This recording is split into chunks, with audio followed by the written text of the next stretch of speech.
خانم زیبا، مامان مهربون، روزت مبارک. دو تا استایل خانمی برای امشب. تو کمکم کن بگو کدوم بپوشم. برای استایل اول این بافت بلند مشکی رو میپوشم با این بوتای خانمی و این پالتو. راستی اینو بگو کادو چی گرفتی؟ البته اصلا ارزش نقدش مهم نیست. مهم اینه که یه نفر 10 دقیقه واسه تایم گذاشته، رفته چیزی گرفته. حالا هدیه میخواد هر چی باشه، طلا باشه، بدل باشه، یه شاخه گل باشه. مهم اینه که برات این تایمو گذاشته. البته تو هم قول بده بعد از دیدن هدیه، حالا هر هدیه‌ای که بود خوشحال شی. یه وقت نگی وای این چیه، من که اینو دوست نداشتم، چرا اینو گرفتی؟ فقط خوشحال شو. اگه یه وقت با این بافت خوشگل نگران شکم و پهلو بودی، پوشیدن یک کمربند پهن و اصلا فراموش نکن.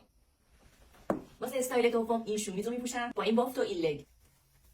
اگه واسه هدیه نگرفته بود، زانوی من بغل نگیری، خودت بلند شو، لباساتو بپوش، برو بازار، واسه خودت هدیه بخر، عشق کن. به همین راحتی. پس نشین هرس بخور چرا واسه هدیه نگرفته، خودت برای خودت بگیر. یادت نره توی زنی همیشه باید شاد باشی. این شادیو نخواه بقیه واسه رقم بزنن. یه وقتایی خودت مسئول شادی خودتی.